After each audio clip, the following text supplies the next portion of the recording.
So my name is Ashwani, and welcome to the workshop on GN Tata Endowment Loan Scholarship. Uh, Today we have with us Ribhav Pande. I will introduce our uh, guest speaker in a bit. Before that, I will just give introduction for the project EduAccess for those who do not know us.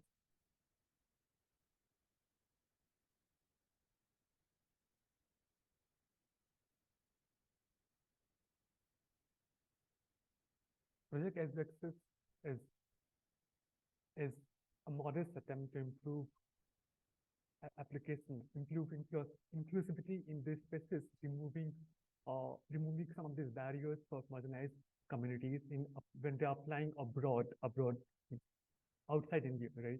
We believe that access to higher education, leadership, and professional opportunities are is a privilege most people from marginalized communities are systematically denied either through cost, information, or dispositional barriers, or all of them.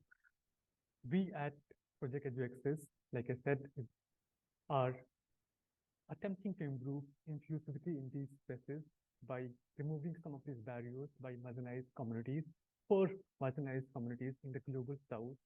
And we hope to achieve this by providing mentorship and also by organizing workshop like this for uh, specific scholarship or application process for applications, PhD applications abroad. Right? In this session, we are particularly focusing on the application process for JN Tata Scholarship, right? We have with us uh, Ribhav Pande, who is an advocate who's practicing in New Delhi.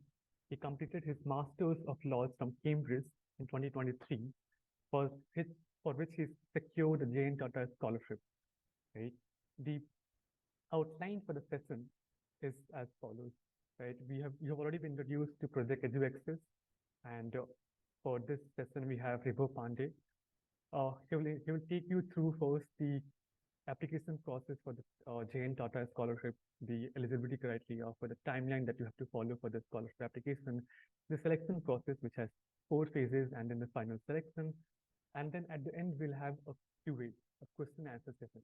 So you can either, like I earlier said, you can either put your comments in the chat box, or you can raise your hand, and I will invite you to PQ to, you know, to mention your mention your question by unmuting yourself, right? So now I'll hand over to River, who will take you through the scholarship application. River, now it's up to you. Thanks, Ashwini. I just need a quick confirmation from everyone on the chat. Am I audible clearly, or is there an issue with my audio?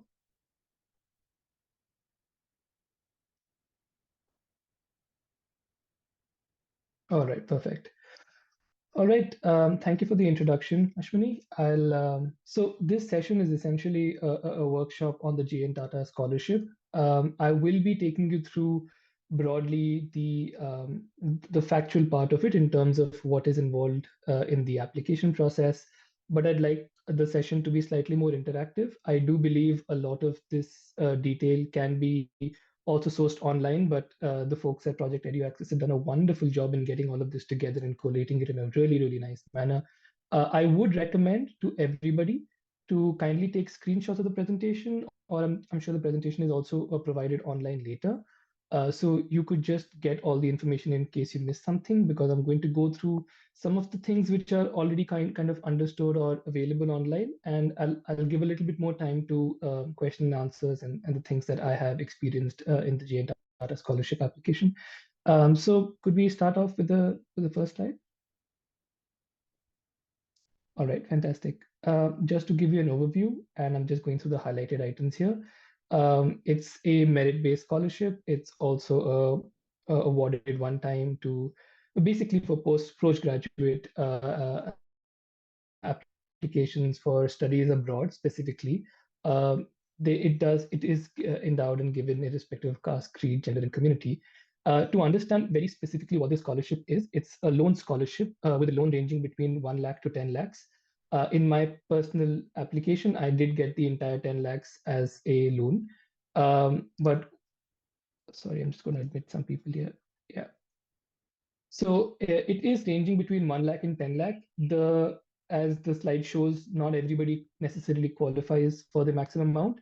And the decision in terms of how you qualify is taken by your application. It's taken by your requirement and your necessity, looking at your background and a lot of other considerations. It's a very holistic review of your profile in general. The scholarship is offered at a simple interest rate of 2% per annum, which could be waived off.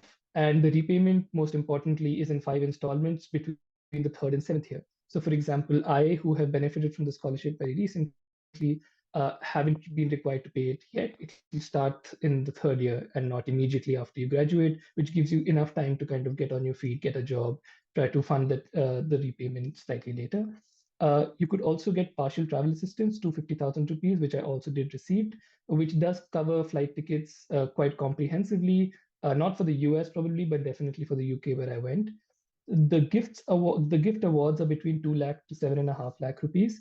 This depends on the academic performance in the course. It also depends on certain other factors. The reasoning for the gift scholarship is a kind of a black box. Nobody really knows what goes into the consideration in terms of that, but having a very good academic performance is definitely important. Personally, I got a 6 lakh in the gift award when I completed my education, and I had a first class from Cambridge. So it is not only academic performance, or at least there's a high degree of academic performance that they do look for. So when you do go for your studies, you do have to be very, very concerned about your grades at the end of the day. Could we go to the next slide?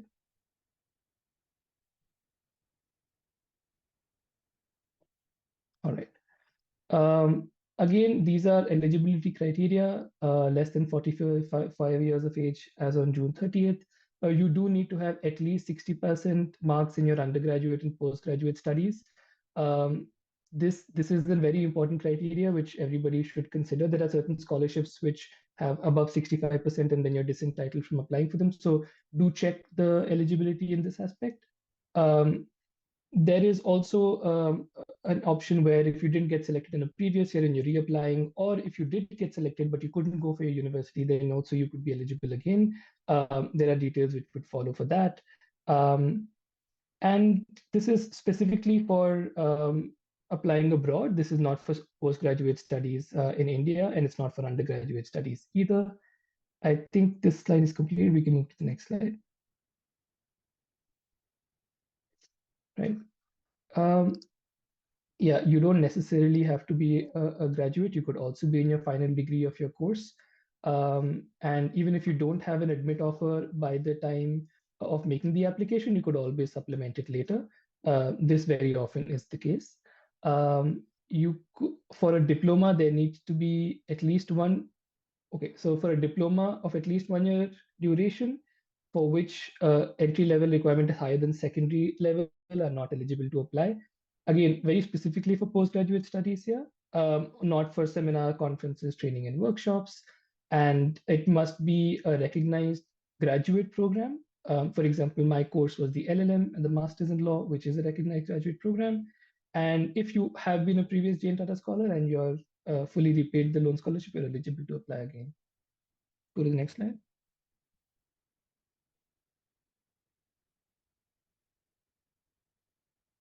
Right. This is important. 15th March 2024 is the deadline to submit the application. So you have about 6 days.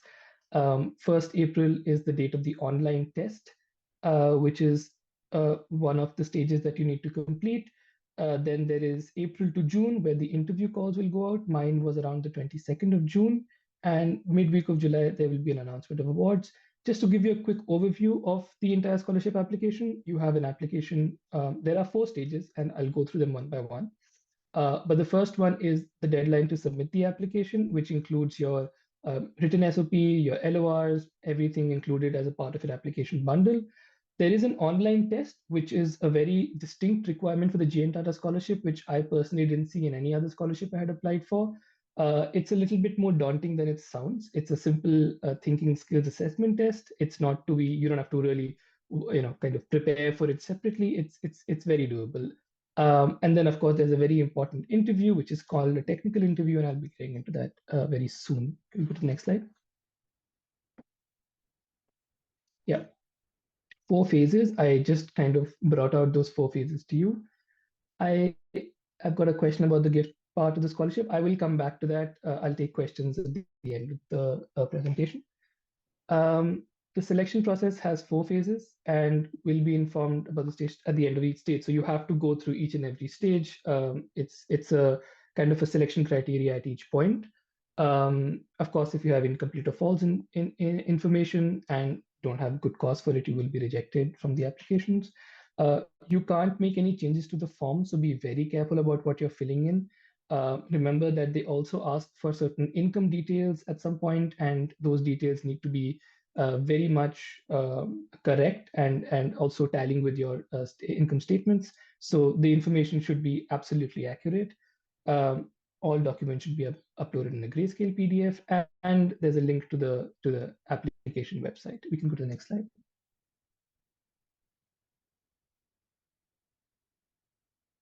All right, phase one, the 14th March application deadline.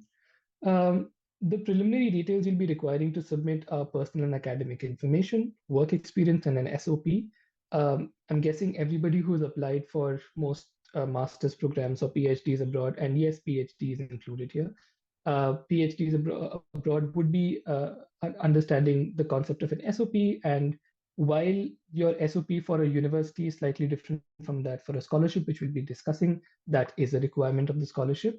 And of course, there are certain details in terms of your photo, Aadhaar card, PAN card, passport, transcripts are very important, and your scorecards for any of the tests that you've given. Since I had applied for the LLM, I was only required to give my TOEFL score, which I had taken. And these are the like strict requirements in terms of documents. If you're a working professional, which I was, you will require a work experience certificate from a previous employer, appointment letter from the existing employer, and your last ITR and 3 months pay slips. Next slide.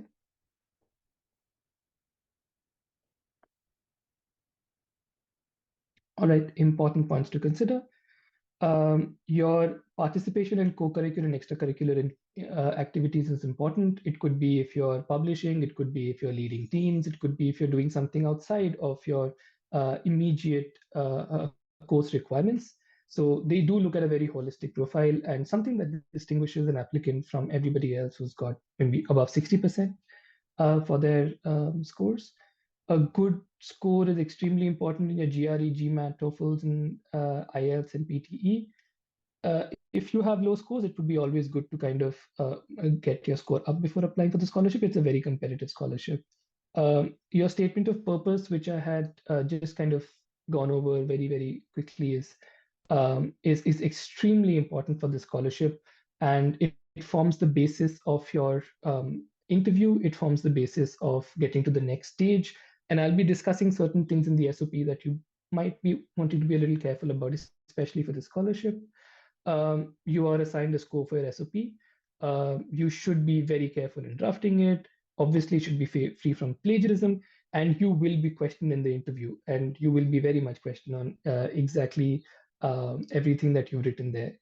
Biographical details are not extremely important here, but your academic trajectory, your career trajectory, if you are doing a professional course, is extremely important, and also how it ties in with everything you've asked and what you intend to do in the future. Both are extremely important, including what you're studying, because the JN Tata also requires you to tell them which courses you've applied for and what you intend to study there. So all of these are extremely important considerations.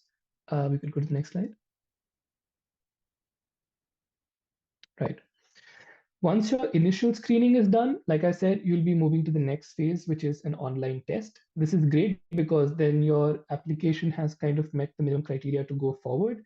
But the online test shouldn't be a daunting consideration. Like I said, it's something which isn't covered in any other scholarship that I had applied to. I'm not sure if there are other scholarships which require a test like this, but it is a thinking skills assessment test. It will be conducted only once, and it will not be considered. I mean, if you miss it, it's not going to be taken again. So you have to definitely make it for this. It's not a subject specific test. And I think the time when I was applying for the JN Tata scholarship, they had kind of given a mock question, which had really complicated questions on physics, and everybody was slightly rattled as in, is it that what are they going to ask, and is it going to be something from your undergrad background or something that you want to study now? It'll be simple numerical questions. It could be some logical reasoning questions, a little bit of English, just basically to see that you are all right with your basic skills and your thinking skills. So do not try to think that this is something you need to prepare for, and don't think that you need to really really get worked up about it. But it is a strict requirement, and yes, there are people who do not pass this, but anybody who does it seriously and anybody who does it in one sitting and gets their answers right without taking too much stress about it, you should be able to make it through this test. And if anybody has questions, of course, I can address them. And it will be announced. So once you qualify the test, then you'll be, of course, going over to the interview round. There isn't anything coming in between these two things, but this is a strict requirement to go to the interview round. We can go to the next one.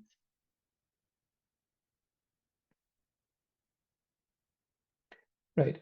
This is the technical interview. Yeah, this is an extremely important part and an extremely interesting part of the scholarship.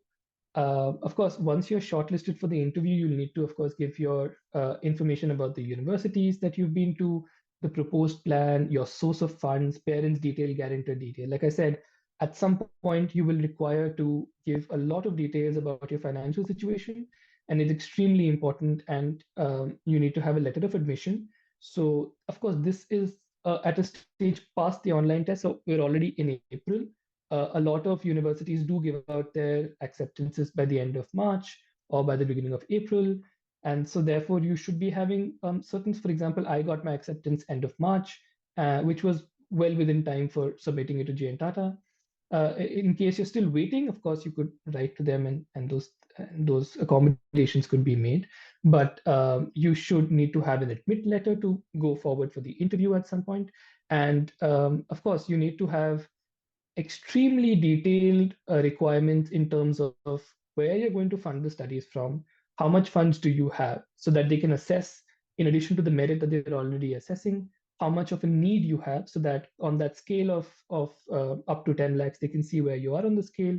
And future may, if in the future, if you'll be requiring gift scholarship, then how much you should be eligible for. So these details are of course required. Uh, like the slide says, in letter of admission, a guarantor's photo, guarantor's Aadhaar card, and a letter of recommendation, which is extremely important. It needs to be addressed to the trustees of J and Tata Endowment. This is all given on their website as well as it is given here. You need to have, of course, a very strong letter of recommendation. It could be from the professor of a college or university. In my case, it was my employer.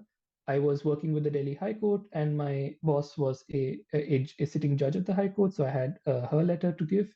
But if you've studied and if you're still doing your studies, then you could give a professor's letter. If you have some work experience, it could be there, or pretty much if you're in a research institution, then whoever you're reporting to. But your letter of recommendation definitely needs to be strong, and you should be able to should be able to bring out a lot of aspects of your personality and your work and your academic skills and your proficiency for work. And of course, this will be entirely between the J and Tata Endowment and the recommender, as of course all LORs are confidential. But definitely put your best foot forward in terms of who you're choosing for your recommendation and how much they can kind of uh, talk to the length of your skills and your eligibility for this particular scholarship. We can go to the next slide.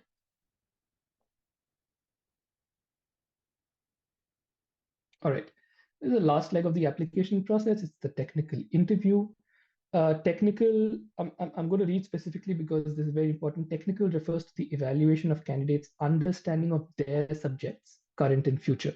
So if I was applying for a law degree, it's not just that the questions will be about law, it will be about the specific aspects of the law which I have mentioned in my SOP, and an interview panel is accordingly selected in terms of what your interests are, so that somebody who's a subject matter expert can really grill you on those questions. Uh, they will be examined, you will be examined in depth and detail, and you should come prepared with the knowledge of your subject and your chosen area of interest with any specialization. I'll come back to the points of preparing for this slightly later, but just to give you a broad overview of the technical points here. Before the interview, of course, you need to send off your final year mark sheets, your certificate of scholarships and ranks, co-curricular, extracurricular activities, research work, and your GRE GMAT TOEFL scores.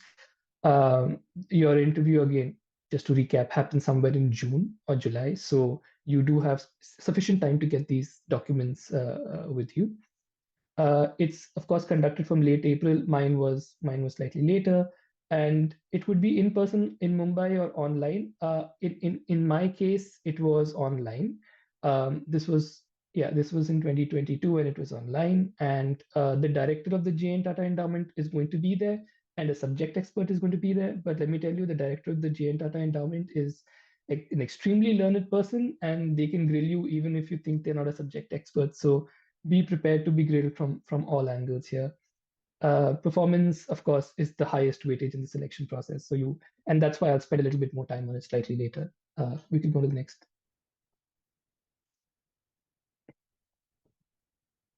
All right, final selection. Your performance in the interview, your online test score, your academic results, or your qualifying test scores, your statement of purpose and work experience are all going to be looked at in a holistic way to decide who the final scholar should be and how much of the loan scholarship are you eligible or which will be given to you as part of the selection and endowment. And your awards, of course, will be announced latest by midweek of July by mail. We can go to the next slide. All right, now this is the part where I'm going to talk about slightly more specific about my experience and a bit of the tips that I have for the SOP in the interview. This is just going to be 2 slides, not more. I think we're almost at 4:30. I'll try to wrap this up in 15 minutes, and then I'll take all your questions for this scholarship. The SOP have a narrative thread that tries really, really well. From your past to the present to the future.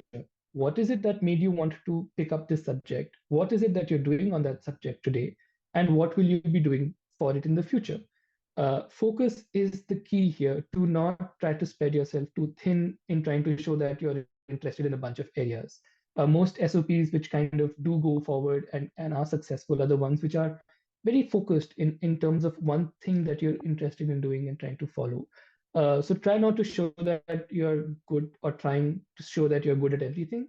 I'll also kind of get into this at the interview point because just remember the SOP is the basis for your interview.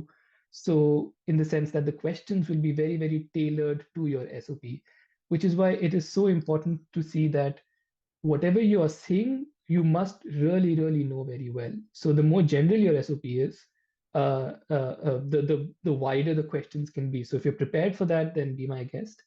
So that's the point at which I try to distinguish the JN Tata SOP from your academic SOPs that you submit to colleges. It should be, you should know everything that you're talking about there.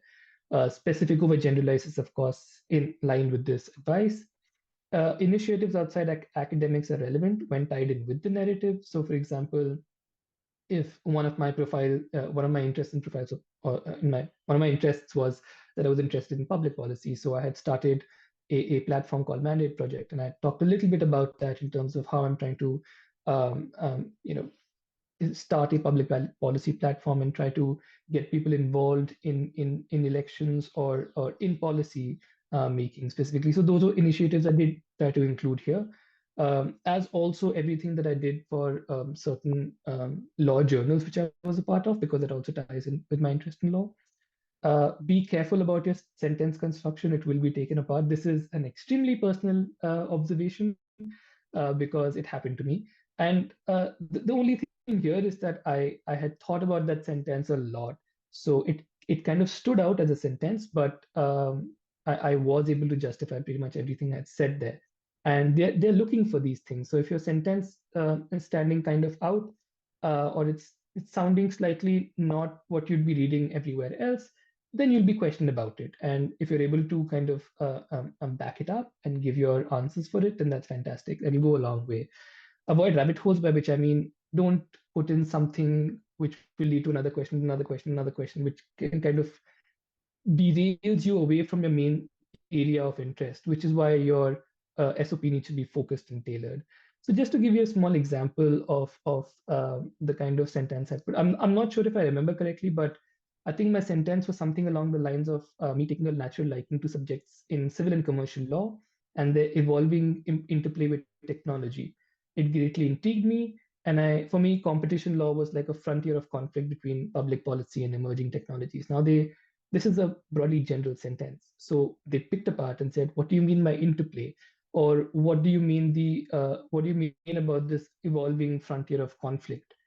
And so they put it to me, and I had to, because that was of course core to my application, that interplay, or that link between competition law and public policy. So I went into great detail in talking about recent developments in competition law, or recent advancements in technologies which are putting questions and kind of pushing the boundaries of competition law. For anybody who's doing law, they would be able to appreciate this point.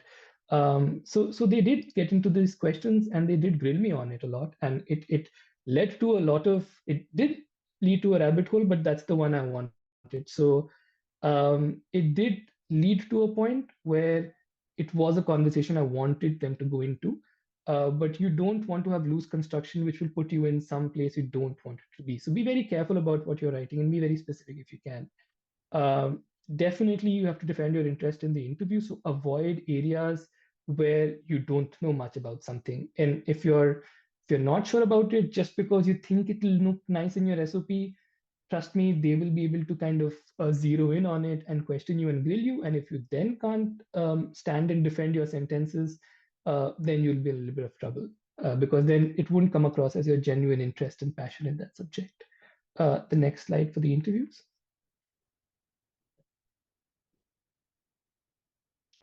Right. Uh, 3 words to define it. The interview should be looked at as a constructive conversation. They aren't there to intimidate you. They aren't there to threaten you. It'll be a very, how would you say, chill, very genial, very academic and honest conversation about your interests and your SOP.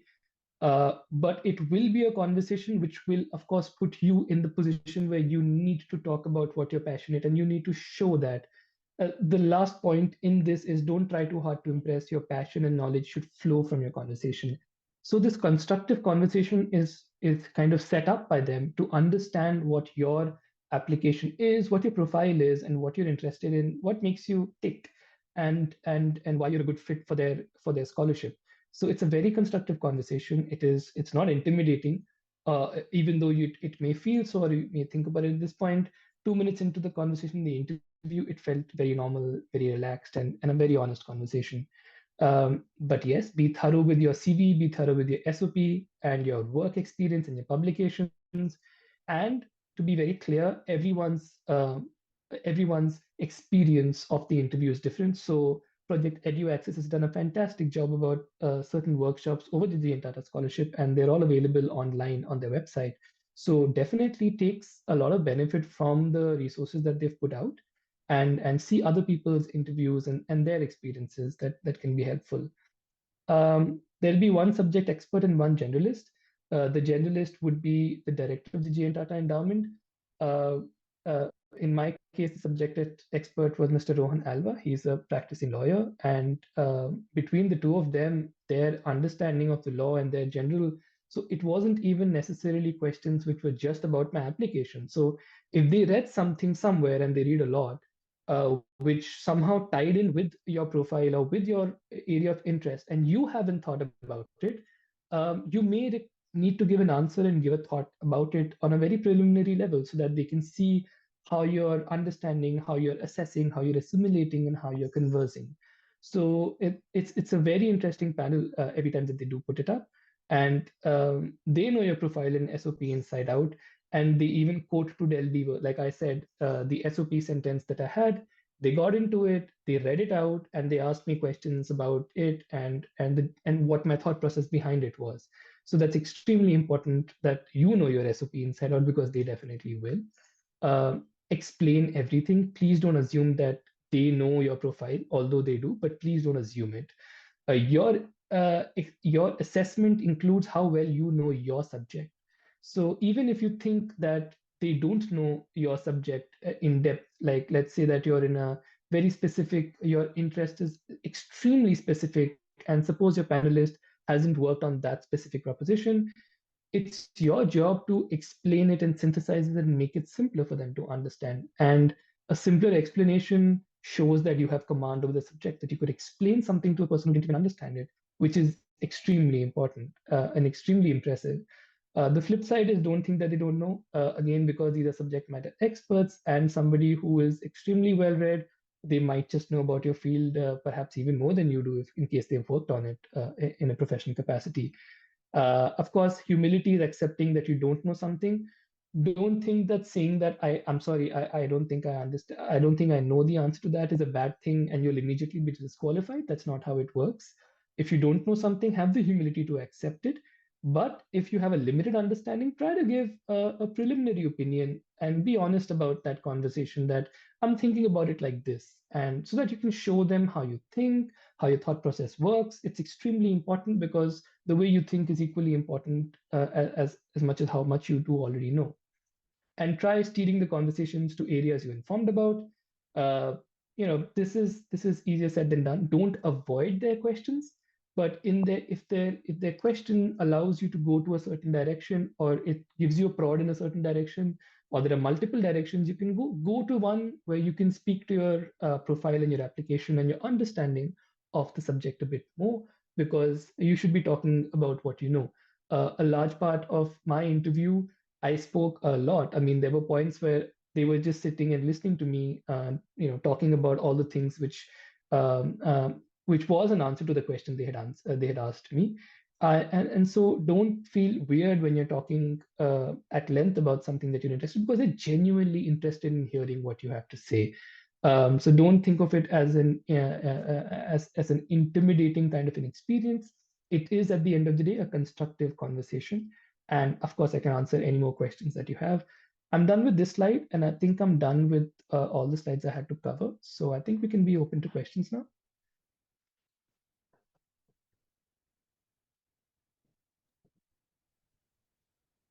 Great. Thank you, Riva. Thanks so much for your extensive sort of comments on how to go through the scholarship application. Now we're open to questions. There are some comments in the chat box. I will read out, read those out for those who have not read it, and then you can respond to those questions.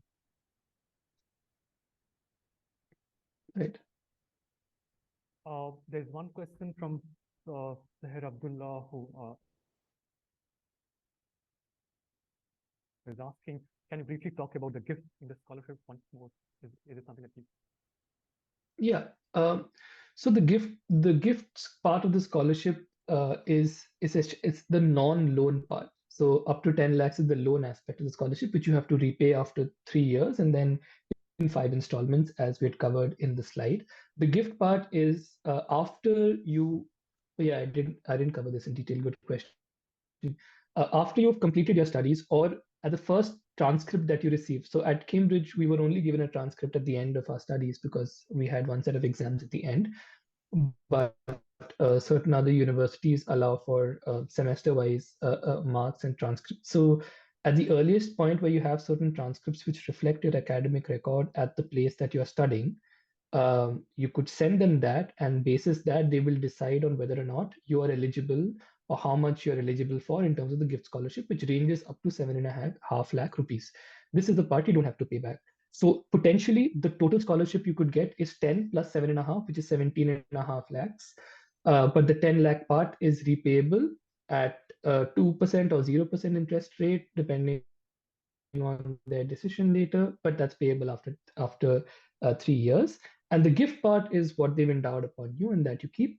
And that the gift part is only after you submit your transcripts, and there is no reasoning as to why you're getting this much or that much. It entirely depends on your merit, your requirements financially, and your overall and on everything that you've done at the university. They also ask for other extracurricular activities that you've done. It's not just your marks. I hope that answers your question. There's the second question is, does PhD qualify as PG course under the scholarship? Yeah, I have to check, but I'm sure it does. You could be eligible for it if it's a postgraduate course, and PhD would qualify. But of course, the amount that you'll be getting is the amount that you'll be giving at one go. There's another question whether 1 year Master of Science programs are not eligible. I think they are, if I'm not wrong. I'm not sure that they, I mean, they are eligible. I had a 1 year Master of Law course. There's no reason to think 1 year of Master of Science course wouldn't be eligible. It definitely should be eligible. If it requires you to have done an undergraduate before, it's a postgraduate study and it's abroad, it's not in India, then you should definitely be eligible for it. I mean, it should be eligible for the scholarship. I mean. Now there are then there's a set of six questions actually. So I'll go through Yeah, them one by one. The first yeah. is it detrimental to mention that I am looking for additional scholarship to cover the rest of my funding since this is a partial scholarship? Yeah, I think the idea that it's partial is essentially that it will not cover the entire course fee or your pay or your expenses. So it's partial in that sense. I don't think it's detrimental to mention that you're looking for additional scholarship. It does reflect a certain need that you have, that you require a certain amount of funding. And of course, you'll be giving your income statements, so it will reflect your exact need. So I think you should be mentioning it. There's no harm in mentioning it. It wouldn't be taken against you. They're very fair in their assessments. Um, yeah, I see the other questions. I can just read them out, Sure. honestly, if that's okay with you, Ashwani. Yeah. Great, great. The second, yeah, second question is in terms of ITR or pay slips. I've mostly worked in unpaid positions. I'm sure of what to report. Um, I'm not particularly clear about this to comment on it. You could possibly write them an email or call them. They're very, very responsive, that I can tell you. But I'm sure that at the end of the day, you would be reporting a certain amount of income tax. So whatever is your income tax reporting at the end of the day, you will be reflecting that. I mean, I'm sure you'll be filing ITR reports. And at the end, that's also coming at a later stage after you've kind of qualified the online test. So you could always ask them if you have any other technical clarifications. It's best to ask them directly. Uh, I haven't obtained an IELTS score yet. Is it going to be detrimental if I submit the score once I obtain it, or should I obtain one before I apply? I don't think an IELTS is necessarily a score that you need to put out in case your university, for instance, has waived off your requirement. Then you could very well tell them that the university has waived off the requirement, and then you haven't really required to do it. Um, Yeah, so if that's the scenario, then if because this application happens after you've applied for your courses. So if your courses didn't requirement, you could just tell them that it's not a requirement and that they've waived it off, and that's as good as that. How do you maximize getting the maximum amount? Uh, it's not a stupid question, it's a fair question, and it's one that you should ask. I think it's entirely dependent on how strong your profile comes out. So have a great LOR, have a great SOP, have a great interview. I had a fantastic interview and a very honest conversation. And of course, your online test. Well, I mean, that's more of a qualifying criteria, but do that also well.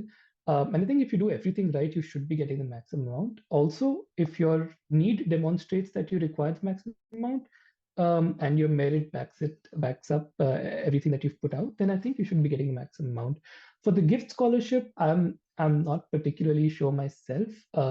Definitely get the highest grades that you can.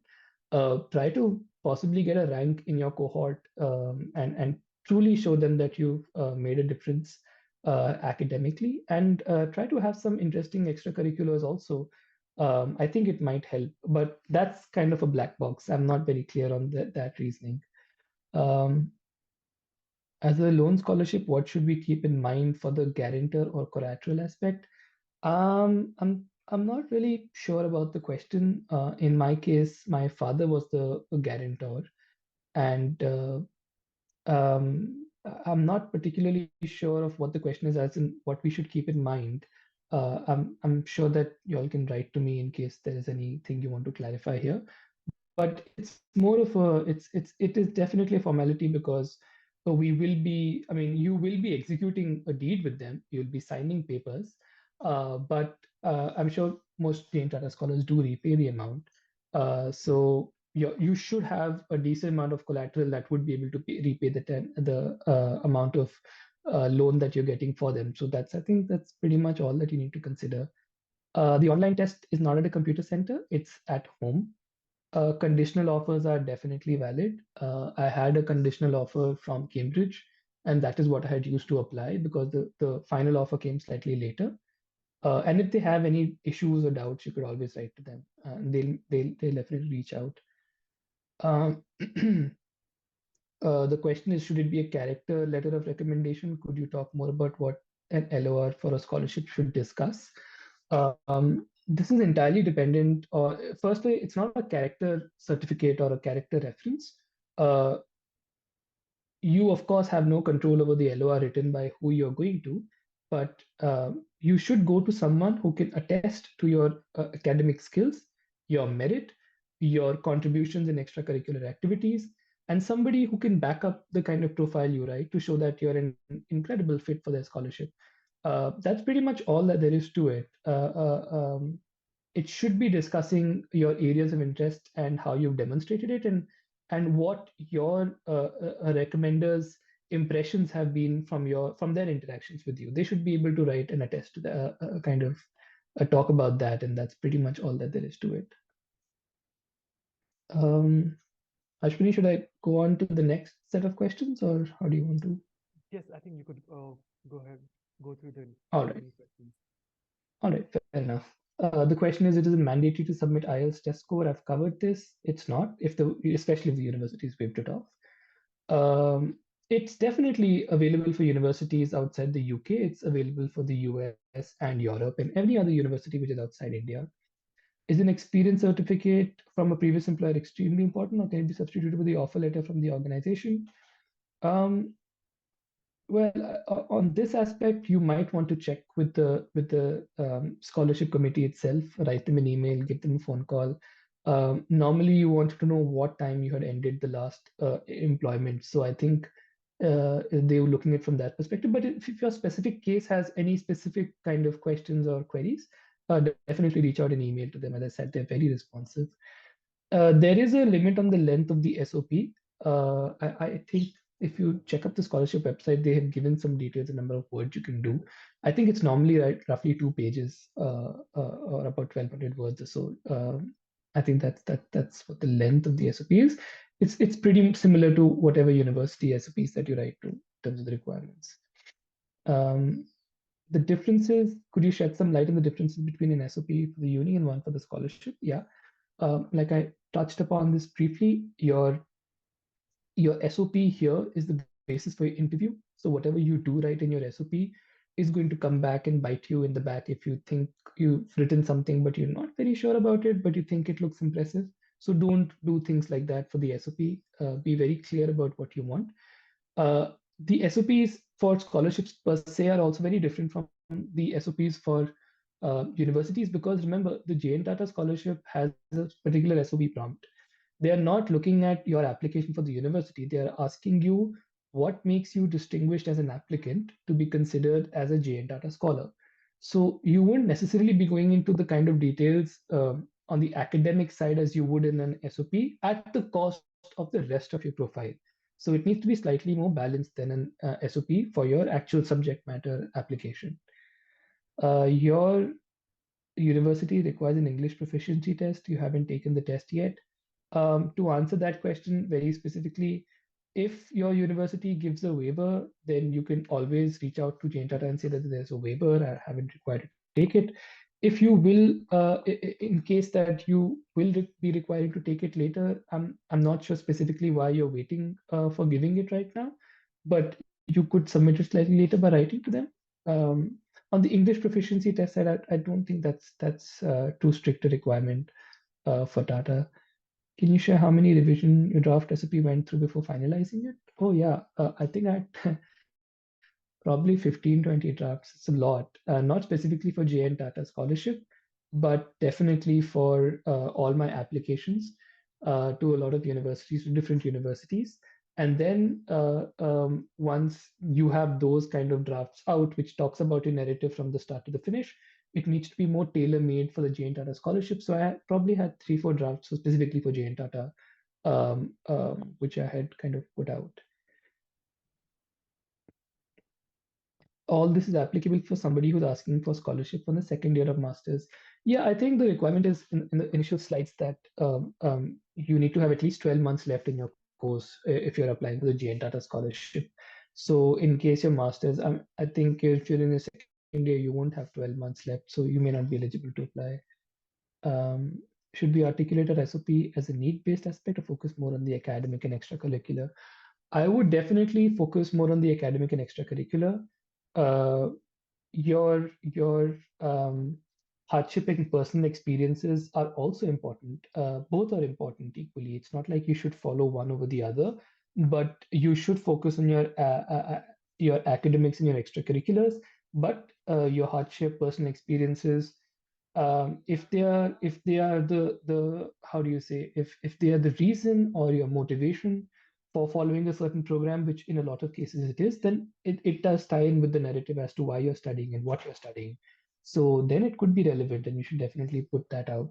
But more definitely try to put more of the emphasis on your academic and extracurricular, as opposed to a very personal statement. It's more important to kind of address to them what distinguishes your application from the others, based on what you've done and what you intend to do.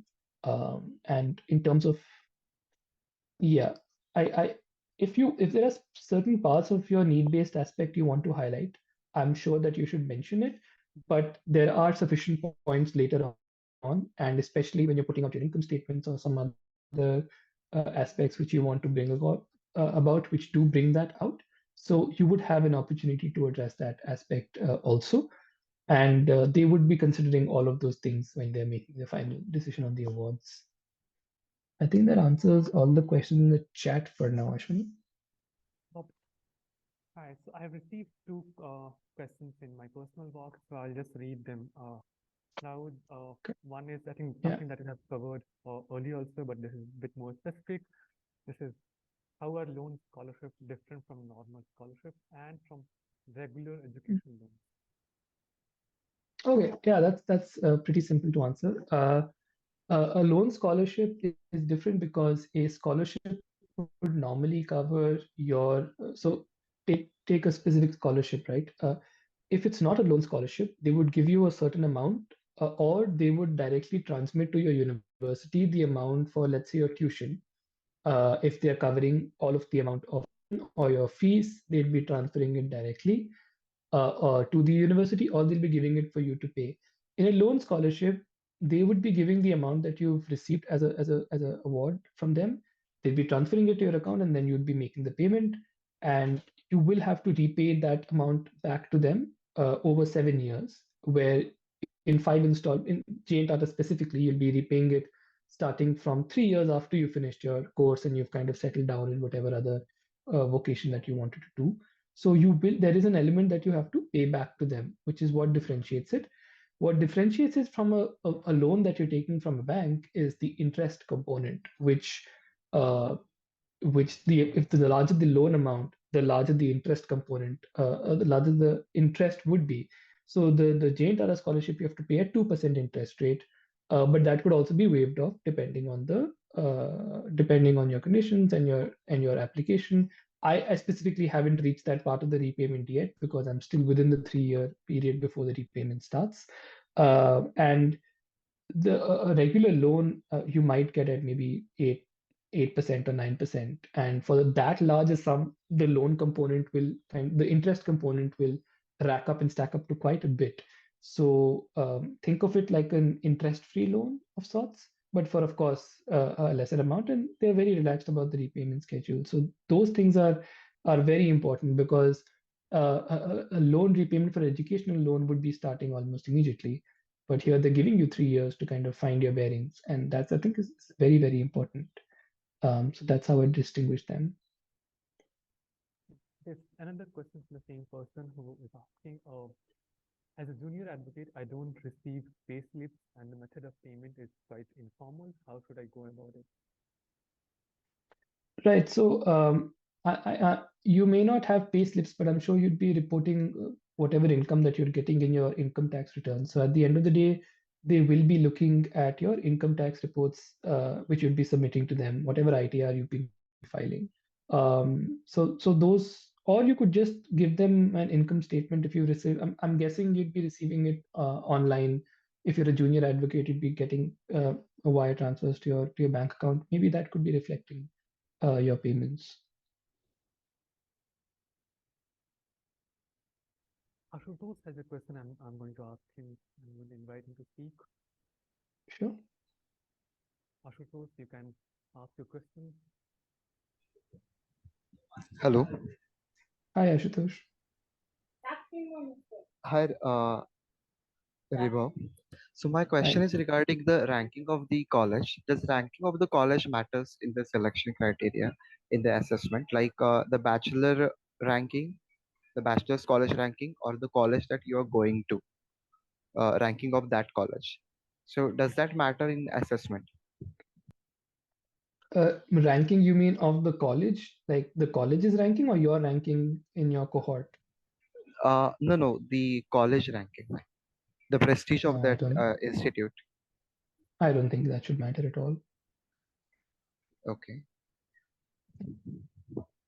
Okay, like you are studying currently in the Cambridge, so Cambridge has quite high ranking compared to other institutes. So, is it Yeah, relevant to uh, to the scholarship committee in the assessment? I think the scholarship committee is more interested in your profile and what value you are going to be adding to the world in general, and um, how you will be reflecting as a good member of the Jane Tata Scholars cohort. So it's more to do with what you intend to do and the things you want to study than the ranking of the place that you're applying to. I don't think it particularly matters. For example, look at it conversely. Everybody who got into Cambridge and applied for JN Tata should have got the scholarship to the exclusion of everybody else, right? If it is the ranking alone which mattered.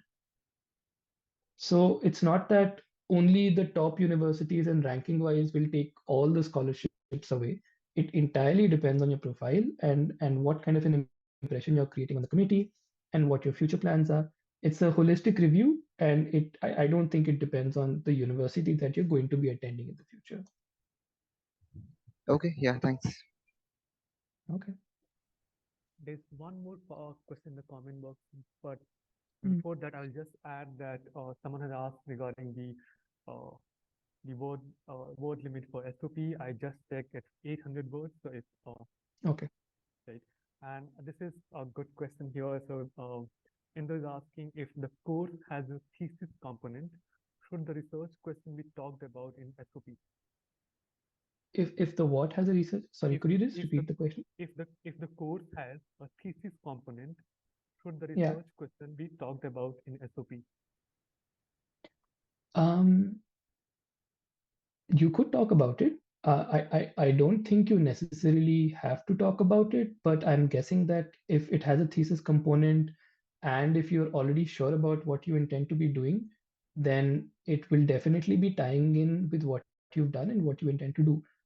It's all about the narrative you're creating. And if it's a part of that narrative, talking a little bit about it is perfectly fine, as opposed to applying to the university where you have to talk in detail about what you intend to do in your thesis. You could touch upon it briefly here to show exactly what you intend to do. It demonstrates focus. It demonstrates a certain streamlining of your application, and I think it definitely won't harm you. But be ready that whatever your thesis question is and whatever you write about it, you will be asked in detail, especially given the fact that you'll be doing a thesis on it. You will be grilled on it in the technical interview. So be ready for whatever questions come your way. This is, I guess, this is agnostic with whether you write it down or not. I mean, if in the interview that it does come out that there's a thesis involved, they might just ask you there. So it's good to maybe put in a line that kind of gives a good idea about what that is so that they have some context for you.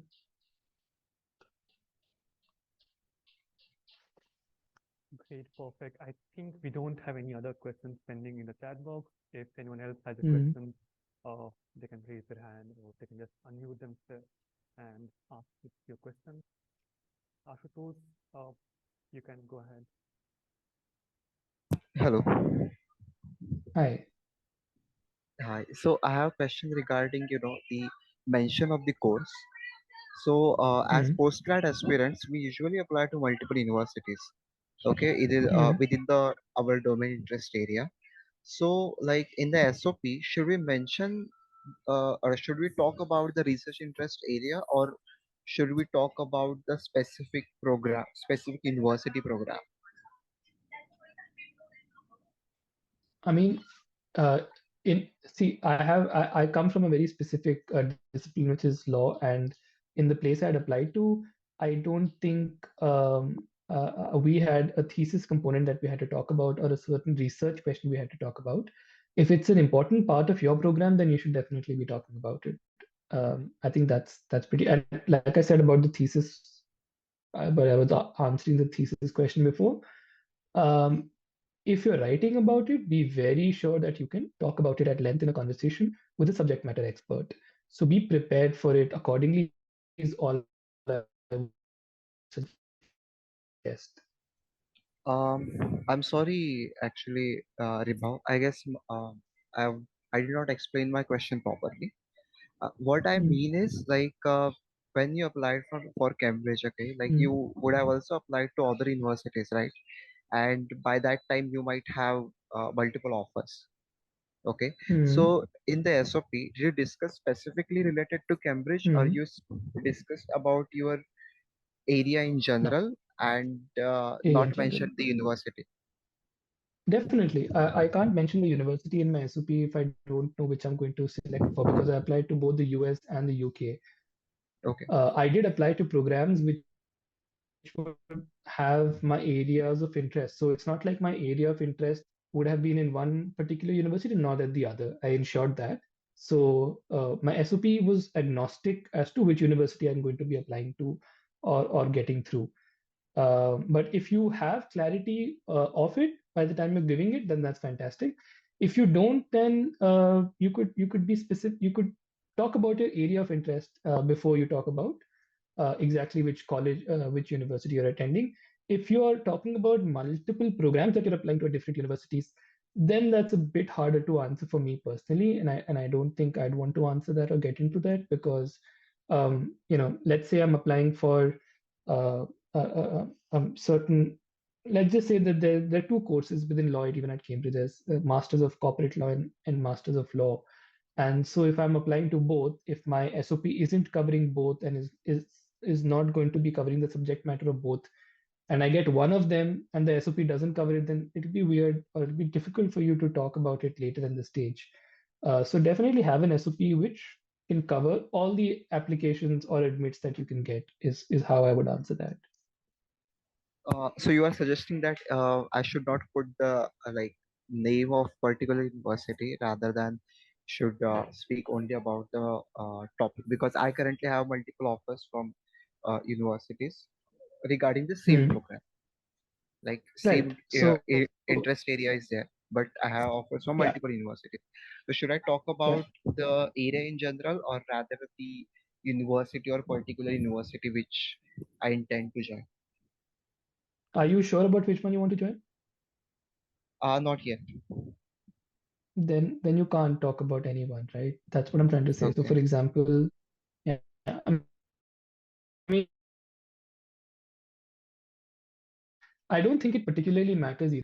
Let's say LSE and Cambridge, and you only talk about Cambridge. Somewhere in the interview, it may come up like why Cambridge over LSE. Maybe you'll have to answer that.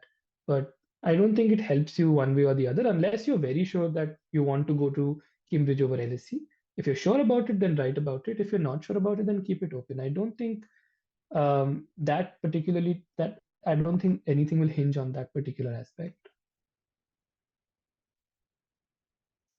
Okay. Yeah, got it. Thanks. Okay. All right. Can we take any more questions? Yeah, Kamna had a question that she wanted to ask. You very well might ask. The question that currently in second semester of master's course ends in 2025, how can I be sure that the application will be considered for second year? Um, like I said, if you need to have 12 months remaining in your course. So if your course ends in 2025, and I think that you have to take it from July. So if it's ending around July 2025, and Ashwani, you could just collaborate with me on this. I think they look at the eligibility from July, right? The 12-month eligibility. It's the presentation somewhere. Okay, Good evening, sir. Thank you for the wonderful session. I am Yeah. currently currently in 3-year LLB program, and it's my Mhm. semester 2 right now. I am in a tier 2 college, and it quite overwhelms me sometimes. And my question to you is that, uh, So I've been involved in writing research papers, and I've recently participated in Cambridge University's essay competition. So I keep on trying my hands at these things. Apart from writing papers, I've also been like trying to get into P39A at NLU Delhi. So these are like the little things that I feel like that I can do, because my college, it may be a barrier for me for the big colleges to I'm so sorry, I have a dog. So it may be a barrier for Right. the colleges to select me. So I've also done my internship at DHC, and now I want to know from you that how can I how can I streamline my application? Like what are the stages like I can pass through? Because I'm in SEM 2, to make me a better fit for Right. universities. Sure, sure. I think that's a question which isn't specific to the JN Tata Scholarship. It's definitely a broader question, and I might want to slightly just touch upon it. And you can always email me or connect on LinkedIn, and I'm happy to answer this in slightly more detail. But what essentially would make for a good fit for any program for your masters or for a scholarship, there is no formula to it really. All that you really require at some point is a demonstrated interest in a specific field or a specific area. So, for example, you mentioned Project 39A, and that is a death penalty project which got converted, of course, into a lot of legal aid, a lot of criminal justice. So, if criminal justice, for example, is your area of interest, I'm just extrapolating. I'm not specific about your specific profile. If criminal justice is an interesting area, then um, definitely if you're applying for masters abroad, if you take up internships with renowned advocates in the field, learn from them, research and write publications, maybe be editor of a journal specifically regarding criminal justice. If you could, there are a bunch of things. You could work in legal aid, which is a very, very interesting area to work in. A lot of impact that you can create. If you don't have a legal aid in your particular college, you could make a legal aid cell. You could start initiatives of some journals in your own college. So academia, on-ground work, other initiatives which is outside college, which you could make if you find something specific in it. These are the kind of things you could do through college to show your academic interest, plus your ability to do extra things and be a leader in your field.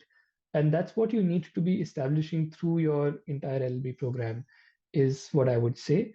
Of course, with a 3-year program, you have slightly lesser time, and that makes it all the more important for you to find a particular area which you want to focus on. When you do apply for your colleges eventually, there will be a very straight thread or link or a narrative between your interest in getting into, say, criminal justice, the kind of internships, academic publications, editing work, legal aid, other initiatives of heading societies, doing on-ground works, impacts, will tie in with your interest for that particular university and the program it offers. And when you do get through that university or program, when you come back to the scholarship application, all of these things will come together in a very neat kind of a narrative from the start to the finish, which shows that you're interested in one particular field, and also that you have demonstrated that you are taking initiatives which some other student or some other applicant isn't doing. You're distinguishing yourself by taking initiative and by doing things which you don't normally require to do in the ordinary course of being a student, which is basically write your exams and get high marks. So there is no set things that you could do. I'm just giving you a very illustrative list of certain things which a lot of people have done. You don't have to do all of these things. You don't have to do you have to do some of these things. But how well you do something, how well you execute it, it entirely depends on your interest area and what impact you can make from that. I think these two things are extremely important. And scholarships normally look at uh, because your marks and your academic profile has been taken care of by your university for which you're applying. So your transcripts and all will reflect that. If you won some medals, it will reflect that. They don't necessarily need to know what you've done outside initiative wise, while some US universities do require that. Scholarships are looking at what how you have demonstrated that you're a scholar which stands apart from anybody who's even applying and getting admissions from these kind of courses. So there has to be something more in your profile which kind of sticks out. Again, this is a very broad question. It's not specific to Jane Tata. I'm happy to chat with you in detail about this if you're in your LB course. But yeah, that's just to give a very small snapshot of the kind of things you would need to do to distinguish yourself.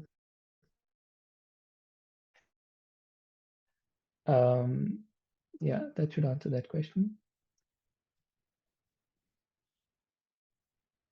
Thank you so much, Ribhav, for your engaging with the questions. And I think we don't have any other questions pending here. And I just have a few announcements to share before we wrap it up. First is that we have another workshop on the Casey Mahindra Scholarship happening tomorrow at 4 p.m. Indian Standard Time.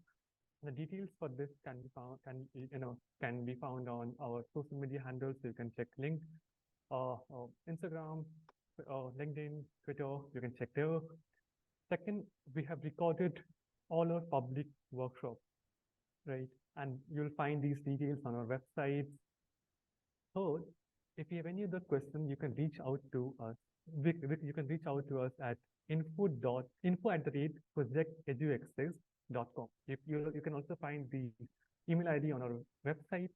You can mail us if you have any other questions relating to workshop or any application, something.